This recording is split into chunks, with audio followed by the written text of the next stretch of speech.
मेरे titanium iPhone 15 pro max का बहुत लंबा थका हुआ दिन रहा है और यह अभी खत्म नहीं हुआ है।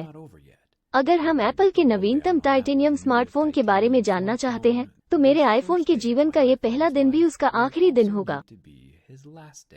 और यह उचित है कि हम उसे जाने से पहले इलेक्ट्रॉनों का एक आखिरी घूंट दें। मेरे चैनल प्रायोजक एंकर ने हाल ही में एक नया 10,000 मिलियन घंटे का नैनो पावर बैंक जारी किया है, जिसमें एक अंतर्निर्मित USB-C केबल है जो केवल 30 मिनट में आईफोन 15 को 0 से 50% तक चार्ज करने में सक्षम है। यह एक साथ 3 डिवाइसों को चार्ज कर सकता है और इसमें प्रतिशत के साथ थोड़ा काउंटडाउन टाइमर डिस्प्ले है, जिससे हमें पता चलता है कि कितना जूस बचा है। जब तक मैंने इसे नहीं देखा मुझे नहीं पता कि मैं ऐसा चाहता हूँ। यदि आप इससे भी छोटे नैनो बैंक की तलाश में हैं, तो इस व्यक्ति के पास एक द्विदिश चार्जर है जो खुद को रिचार्ज करता है और उसी छोटे फ्लिपी पोर्ट के साथ अन्य उपकरणों को चार्ज करता है, जो एक सुरक्षात्मक मामले के माध्यम से पहुंचने के लिए पर्याप्त लंबा है। और इसके अंदर अभी भी सबसे बड़े आईफोन को भी पूरी तरह से चार्ज करने की पर्याप्त क्षमता है। और अंत में समूह का सबसे ट्रिपी चार्जर एंकर नैनो 6 इन 1 चार्जिंग स्टेशन।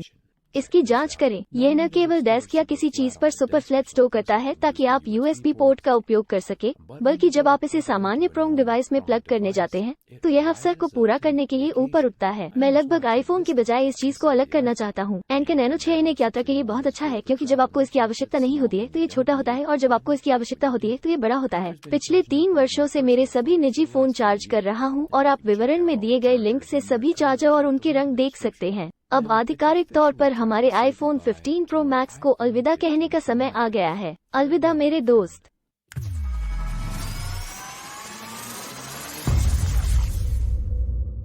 इस टूट फूट का लक्ष्य कुछ चीजें हासिल करना है।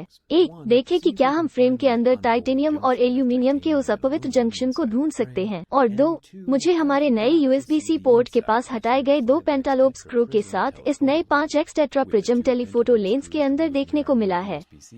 हम कुछ गर्मी और एक शक्तिशाली सक्शन कप और मेरे सुविधाजनक बांका जेरी रिग रेजर चाकू के साथ उत्तर पाने की राह पर हैं, जिसे मैं स्क्रीन के प्लास्टिक बेजेल और फोम के टाइटेनियम किनारे के बीच काट सकता हूँ। टाइटेनियम कहने में ही मजेदार है। वैसे हटाने की यह प्रक्रिया जितनी दिखती है उससे कहीं अधिक कठिन है। पहली बार स्क्रीन की मरम्मत आमतौर पर कभी सफल नहीं होती है। IP68 गोंद को काट दिया जाता है और ब्रैकेट को फ्रेम से ऊपर और बाहर निकाल दिया जाता है। हमें आईफोन 15 प्रो मैक्स के अंदर पहली बार देखने को मिलता है। यहाँ से यह साफ सुथरा, व्यवस्थित और बिल्कुल दुस्वप्न जैसा है। हालांकि एक नया प्यारा सा जोड़, कैमरा यूनिट के शीर्ष पर यह स्प्रिंगदार फॉयल टेप सामान है, लाउड स्पीकर और टैप्टिक इंजन। आप पूछे ये किस लिए है? मुझे पता नहीं है। बैटरी में एक चेतावनी है, प्रशिक्षित तकनीशियन, केवल सेवा योग्य। और हमारे लिए अच्छी खबर है, जब मैं 10 साल का था तब मैंने एक बार कराटे की कक्षा ली थी, इसलिए मैं निश्चित रूप से एक प्रशिक्षित तकनीशियन हूँ। कचो क्या वो लाइटनिंग मैक्वीन थी? बैटरी को अनप्लग करने के लिए हम 4 अलग अलग स्क्रू ड्राइवर बिट्स में से पहले का उपयोग करते हैं। एक यात्रा बिंदु, बड़ी मुख्य प्लेट के चारों ओर 6 स्क्रू हैं। और भले ही 15 प्रो मैक्स IP68 जल प्रतिरोधी है, फिर भी सेब अटका हुआ है। यहाँ सर्किट बोर्ड के बगल में एक छोटा सा जल क्षति सूचक स्टिकर है जो कभी भी तरल पदार्थ के अंदर जाने पर आपको परेशान कर देगा। एप्पल किसी पर भरोसा नहीं करता। स्टिकर के गीला होने पर उसमें से लाल रंग बहकर उसे गुलाबी बना देता है। लेगो स्टाइल रिबन कनेक्टर पर बैटरी प्लग एक सुविधाजनक, सकारात्मक और नकारात्मक आइकन है, और फिर हम 2 स्क्रीन रिबन को पॉप ऑफ कर सकते हैं। बहुत जर्जर नहीं, बहुत पतली स्क्रीन को हटाकर किनारे पर सेट करने के बाद हम मदरबोर्ड से 11 और लेगो स्टाइल रिबन कनेक्टर को हटाने के लिए एक प्लास्टिक प्राई टूल का उपयोग कर सकते हैं। बाएं कोने में लाउड स्पीकर के नीचे 3 स्टैंड ऑफ स्क्रू है और चौथा फंसा हुआ है, जो अपने स्वयं के कुछ स्क्रू द्वारा अपनी जगह पर लगा हुआ है। ऊपरी लाउड स्पीकर के अंदर कोई फोम बॉल नहीं है, लेकिन ये ठीक है। अब यही से चीजें दिलचस्प होनी शुरू होती हैं। ऐसा प्रतीत होता है कि 5G एंटीना की ओर जाने वाला एक रिबन है जो मदरबोर्ड के पीछे से जुड़ा हुआ है। अति सामान्य नहीं, और इसे मदरबोर्ड से हटाने से पता चलता है कि मुझे निश्चित रूप से इसे मदरबोर्ड से नहीं हटाना चाहिए था। एक सेकेंडरी रिबन है जो संभवतः रियर वायरलेस चार्जर और सामान के लिए है। जब हम पिछला शीशा हटाएंगे तो हमें और अधिक पता चलेगा। यह अजीब बात है कि यह छोटा लड़का, ये छोटा सा एकवचन स्टैक्ड मदरबोर्ड आईफोन 15 प्रो अनुभव की संपूर्णता है। हर नीला बुलबुला, हर संदेश, हर एक जैसा दिल, ऊपर अंगूठे वाला इमोजी, स्माइली चेहरा, गिफ, खींची गई तस्वीर और देखा गया वीडियो सब यही एक जगह के अंदर होता है जो एक मानव अंगूठे से बड़ा नहीं है। एप्पल का कहना है कि इस मदरबोर्ड में इस्तेमाल किए गए 10 में से 100% तांबे को पुनर्नवीनीकरण किया गया है, जो बहुत अच्छा है। 12 मेगापिक्सल का फ्रंट फेसिंग कैमरा और सेंसर एरर बिना किसी हिचकिचाहट के सामने आते हैं। अभी तक कोई OIS नहीं है। इसके बाद बिल्कुल विशाल ट्रिपल कैमरा सेटअप सामने आया है। ये इकाइयां संभवतः संपूर्ण मदरबोर्ड की तुलना में अधिक अचल संपत्ति लेती हैं। एप्पल का कहना है कि इन इकाइयों के अंदर का सारा सोना भी पहले ही पुनर्नवीनीकरण किया जा चुका है। हमारे पास नीचे की तरफ 48 मेगापिक्सल का मुख्य कैमरा है, फिर बीच में अल्ट्रा कूल 5 गुना टेट्रा प्रिज्म कैमरा है, ऊपर 12 मेगापिक्सल का वाइड एंगल कैमरा है और साइड में 2 इकाइयां हैं जो स्थानिक वीडियो का काम करती हैं। गॉगल चीज के लिए मैं बाद में टेट्रा प्रिज्म को अलग करने के लिए उत्साहित हूँ। जो कोई भी इस नाम के साथ आया उसे पदोन्नति की आवश्यकता है। किसी पुराने स्कूल की स्ट्रीट फाइटर की तरह लगता है। फोन के नीचे से कुछ और स्क्रू निकालकर टेट्रा प्रिज्म को घुमाएं। हम टैप्टिक इंजन तक पहुंच प्राप्त करते हैं, साथ ही पुनर्नवीनीकरण टंगस्टन और हमारे निचले लाउडस्पीकर का उपयोग इसके उद्घाटन के ऊपर वाटरप्रूफिंग जाल के साथ करते हैं। इस स्पीकर पर कोई दृश्यमान गेंदें भी नहीं है, तो हो सकता है कि यह सिर्फ एक एंड्रॉइड चीज हो या एप्पल कुछ वर्षों में इसका आविष्कार कर ले। हालांकि इसकी जांच करें। लाउडस्पीकर खोलने के लिए एक चमकीला नियन नारंगी गैस्केट ऑरेंज सबसे अच्छा है। यदि यह टिम कुक की ओर से नारंगी जेरी रिग चाकू खरीदने का संकेत नहीं है तो मुझे नहीं पता कि यह क्या है। धन्यवाद टिम। अब इस साल एक और महत्वपूर्ण अपग्रेड USB-C पोर्ट है, लेकिन पिछले दशक में जारी किए गए हर आईफोन की तरह इसे अपनी जगह पर रखने के लिए 17 ट्रिलियन अलग अलग आकार के स्क्रू हैं। वास्तव में इतने सारे कि हम अभी इससे निपटने नहीं जा रहे हैं और मैं इससे तब निपटूंगा जब हम पिछला ग्लास और बैटरी हटा देंगे। मुझे लगा कि पिछला ग्लास सामान्यतः एक ही टुकड़े में निकलेगा। हालांकि स्थायित्व परीक्षण के दौरान खदान टूट गई और अब कई टुकड़ों में बाहर आना चाहती है। मैंने भी एक बड़ी गलती की और हटाने की अधिकांश प्रक्रिया के दौरान गलती से मेरा कैमरा बंद हो गया। लेकिन चिंता मत करो, मैंने तुम्हारे ये अच्छे हिस्से बचाकर रखे हैं, जैसे यह वायरलेस चार्जिंग पैड जो कि 100% पुनर्नवीनीकरण तांबे से बना है। और आश्चर्य की बात यह है कि बाहर से घिरे हुए छोटे चुंबक भी 100% पुनर्चक्रित होते हैं।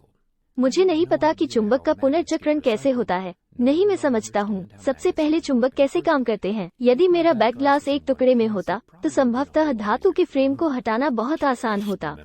कांच के नीचे एल्यूमीनियम की चांदी की चमक दिखाई देती है, न कि टाइटेनियम का धूमिल रंग।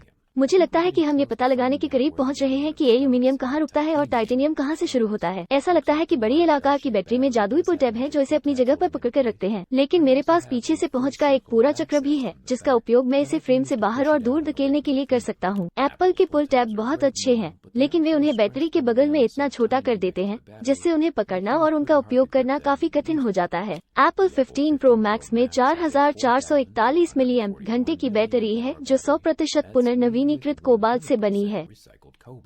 मुझे लगता है कि यह वास्तव में एक बहुत बड़ी बात है जिसके बारे में कोई बात नहीं कर रहा है। मैं कुछ और पेंच हटा सकता हूं जो 5G एंटीना को फोन के फ्रेम से जोड़े हुए हैं। ऐसा लगता है कि यह वास्तव में वही है जो मदरबोर्ड के पीछे टाँका गया था। बहुत अजीब। मुझे आश्चर्य है कि इतनी लंबी केबल पर लेगो स्टाइल रिबन कनेक्टर में 5G को संभालने के लिए आवश्यक बैंडविड्थ नहीं है। पूरे फोन का डिजाइन एक तरह से अजीब है। यह ऐसा है जैसे किसी का दोस्त एक छोटी स्क्रू फैक्ट्री का मालिक है और एप्पल अकेले ही चार्जिंग पोर्ट एंटीना से 5 ट्रिलियन स्क्रू हटाकर उन्हें व्यवसाय में बनाए रखने की कोशिश कर रहा है। हम USB-C 3.0 को समुद्र से फोन से ऊपर और बाहर खींचकर चमकदार USB-C बना सकते हैं। दुनिया अंततः एक शानदार सममित अंडाकार डेटा पोर्ट के लिए एक साथ आई है। अब जब किसी फोन पर एनोडाइज्ड या PVD कोटिंग की जाती है तो ये कोटिंग धातु पर एक ही बार में हो जाती है। इसलिए जब मैं फोन के अंदर चमकदार नंगी धातु देखता हूँ तो मुझे पता चलता है कि यह एल्यूमीनियम है और हमारे नीले टाइटेनियम से पूरी तरह से अलग टुकड़ा है जो बाहर है। आप भीतरी किनारे पर झांक सकते हैं और सीमा के चारों ओर हर जगह नीला टाइटेनियम देख सकते हैं, यहाँ तक कि एल्यूमीनियम के माध्यम से टाइटेनियम में एक छोटी सी खिड़की भी। एप्पल का कहना है कि वे एल्यूमीनियम चेसिस आर्किटेक्चर को ठोस अवस्था प्रसार के साथ टाइटेनियम से जोड़ते हैं। एक उद्योग पहले एक थर्मल यांत्रिक प्रक्रिया का उपयोग करना जो अविश्वसनीय रूप से उच्च शक्ति के साथ धातुओं को जोड़ता है। व्यक्तिगत रूप से मुझे लगता है कि असाधारण रूप से अस्पष्ट कॉर्पोरेट भाषण का मतलब है कि एप्पल ने आंतरिक एल्यूमीनियम को बाहरी टाइटेनियम के साथ स्थायी रूप से फ्यूज करने के लिए एक एपॉक्सी या किसी प्रकार का थर्मोसेट का उपयोग किया है। हालांकि किसी भी तरह एक बहुत ही ठोस स्थायी बंधन बन गया है जब तक आपके पास एंगल ग्राइंडर न हो, जो मेरे पास है।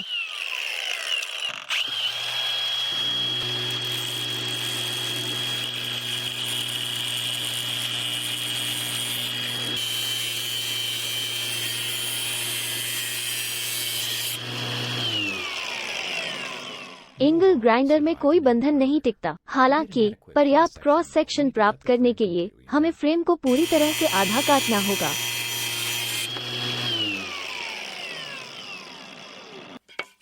मुझे लगने लगा है कि यह फोन दोबारा एक साथ नहीं रखा जाएगा। अगर हम आईफोन 15 प्रो मैक्स फ्रेम के क्रॉस सेक्शन को वास्तव में करीब से देखें तो हम धातुओं के दो अलग अलग शेड देख सकते हैं।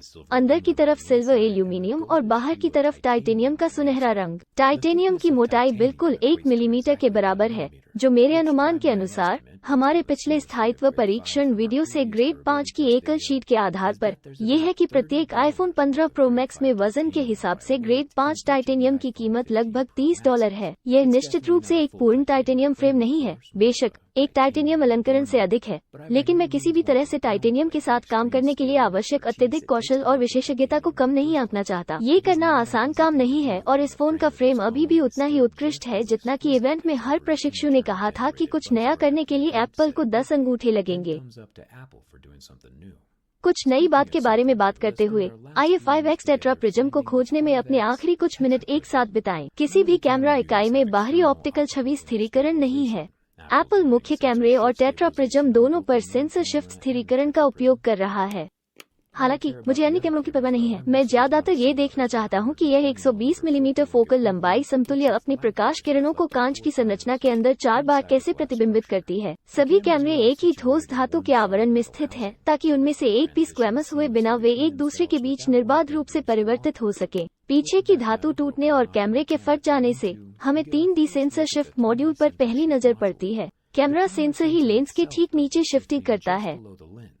दोनों तरफ इट्टी बिटी कॉपर कॉइल्स प्रति सेकंड 10,000 बार केंद्र फ्लोटिंग यूनिट को आकर्षित या विकर्षित करने के लिए ऊर्जा क्षेत्र बनाते हैं।